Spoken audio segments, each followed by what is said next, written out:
नमस्कार आपका मेरे YouTube चैनल युवा एस्ट्रो पर फिर से स्वागत है। आज हम जानने वाले हैं कि कब है सफला एकादशी। 6 जनवरी या 7 दिसंबर कब है एकादशी और क्या है पूजा का शुभ मुहूर्त, सब इस वीडियो में जानने वाले हैं। वीडियो में अंत तक बने रहे और वीडियो पसंद आए तो वीडियो को लाइक और चैनल को सब्सक्राइब करें। तो चलिए शुरू करते हैं। उससे पहले सफला एकादशी के बारे में कुछ और जानकारी प्राप्त करते हैं। मान्यताओं के अनुसार सफल एकादशी अपने नाम की तरह ही हर काम को सफल बनाने वाली एकादशी माना गई है। इस एकादशी व्रत के महत्व के बारे में महाराज युधिष्ठिर ने भगवान श्री कृष्ण से पूछा था। तब भगवान श्री कृष्ण द्वारा बताए गए महात्म्य के अनुसार धर्मराज युधिष्ठिर ने भी इस व्रत का पालन किया था। एकादशी व्रत का महत्व इतना अधिक है कि अधिक से अधिक दक्ष ना पाने वाले यज्ञ से भी भगवान श्री हरि इतना प्रसन्न नहीं होते जितना इस एकादशी व्रत पर उपवास करने से हो जाते हैं। इस एकादशी की देवता श्री नारायण भगवान है। जिस प्रकार नागों में शीर्षनाद, पक्षियों में गर्व, सभी ग्रहों में चंद्रमा, यज्ञों में असमर्थ और देवताओं में भगवान विष्णु सर्वश्रेष्ठ है, उसी तरह सभी व्रतों में एकादशी का व्रत सर्वश्रेष्ठ माना जाता है। जो मनुष्य सदा एकादशी का व्रत करते हैं, नियमों का पालन करते हैं, वे भगवान श्री नारायण को अत्यंत प्रयोग होते हैं। इसलिए अत्यंत भक्ति और श्रद्धा से युक्त होकर विधि विधान के अनुसार एकादशी का व्रत रखना चाहिए। इस बार नए साल की शुरुआत होगी सफला एकादशी के साथ ही और 7 जनवरी रविवार के दिन सफला एकादशी का व्रत रखा जाएगा। यह एकादशी पौष मास के कृष्ण पक्ष की ओर साल की पहली एकादशी है। एकादशी तिथि प्रारंभ होगी 6 जनवरी शनिवार की मध्य रात्रि 12:43 AM से और तिथि समाप्त होगी 7 जनवरी रविवार की मध्य रात्रि 12:46 AM पर। दशमी तिथि के नियमों का पालन शनिवार के दिन किया जाएगा। 7 जनवरी रविवार को सूर्योदय सुबह 7:13 पर होगा और सूर्यास्त शाम 5:51 पर। अभिजीत मुहूर्त का समय दोपहर 12:11 से 12:54 तक रहेगा। अमृतकाल दोपहर 1:03 से दोपहर 2:42 तक होगा। अभिजीत और अमृतकाल का समय पूजा पाठ, उपाय या मंत्र जाप के लिए, दान आदि देने के लिए बहुत ही उत्तम मुहूर्त माना जाता है। राहुकाल का समय जो कि अशुभ होता है, शाम 4:30 से 6 बजे तक रहेगा।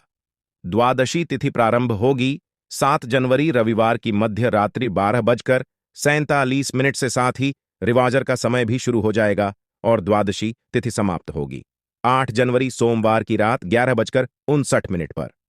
8 जनवरी सोमवार को सूर्योदय सुबह 7:13 पर और सूर्यास्त होगा शाम 5:51 पर। अभिजीत मुहूर्त दोपहर 12:11 से 12:54 तक। अमृतकाल सुबह 11:41 से 1:17 तक और राहुल काल सुबह 7:30 से 9 बजे तक रहेगा।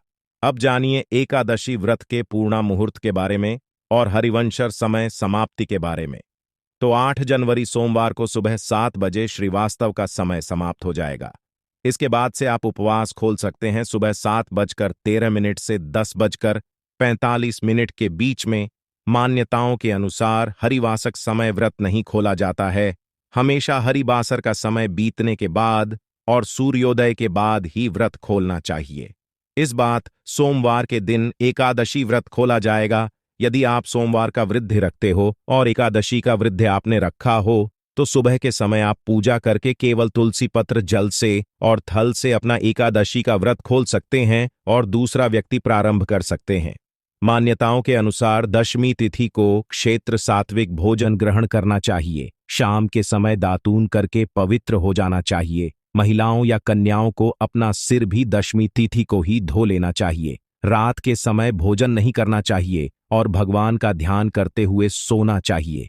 एकादशी के दिन सुबह जल्दी उठकर स्नान निवृत्त होने के बाद एक चौकी पर पीहवस्त्र बिछाकर भगवान विष्णु की प्रतिमा वह तस्वीर की स्थापना करके धूप दीप जलाकर भगवान को चंदन लगाकर पीले पुष्प को, पीले फल, पीले फूल अर्पित करके व्रत की कथा पढ़ने और सुनने के साथ ही व्रत प्रारंभ करना चाहिए। दिन भर व्रत कर शाम के समय यदि आवश्यकता हो तो एक समय फलाहार कर सकते हैं। फलाहार में आप मौसमी फल, ड्राई फ्रूट्स, फलों का जूस ले सकते हैं, लेकिन साबूदाना या किसी भी प्रकार के चावल का सेवन आपको नहीं करना चाहिए। अगले दिन द्वादशी स्थिति को शुभ मुहूर्त में व्रत खोलने से पहले एक बार फिर से पूजा करें, दान की सामग्री को मंदिर में रखें और किसी योगी व्यक्ति को दान में देने के बाद में आप अपना उपवास खोल सकते हैं। भगवान को भोग में तुलसी पत्र जरूर अर्पित करें और तो उसे पत्र को ग्रहण करके ही अपना उपवास खोलना चाहिए। मान्यताओं के अनुसार चंपावती नाम की नगरी में महेशमान नाम का एक राजा राज था। उसके 4 पुत्र थे, जिनमें सबसे बड़ा लुम्पक नाम वाला राजपत्र महापाती था। वह सदा अपने पिता के धन को नष्ट किया करता था। एक बार उसकी बुरी आदतों से परेशान होकर राजा ने उसे अपने राज्य से निकाल दिया। राज्य से निकाले जाने के बाद भी उसके लूटपाट करने की आदत नहीं छोड़ी और अब वह जंगल में रहने लगा। इस दौरान पौष मास के कृष्ण पक्ष की दशमिति के रात्रि को से बहुत ठंड लगी, जिस कारण वह रात भर सो नहीं सका। उसे बहुत जोर से भूख लग रही थी। आधा दिन बीत गया और शाम होते होते एकादशी की रात को वह भगवान को याद करते करते भूखा ही सो गया। ऐसे में जाने से लुम्पक से सफला एकादशी का व्रत हो गया। व्रत पूरा होने के बाद लुम्पक की नियति सुधर गई। उसके कारण सुधर गए, उसका मन बदल गया। अब उसके पिता ने उसे वापस अपने देश में बुलाकर राजपाट सौंप दिया और खुद राज तपस्या पर निकल गए। तो वीडियो यहीं पर खत्म होती है। वीडियो पसंद आया हो तो वीडियो को लाइक, चैनल को सब्सक्राइब अवश्य करें और कमेंट में जय श्री कृष्णा लिखना न भूलें।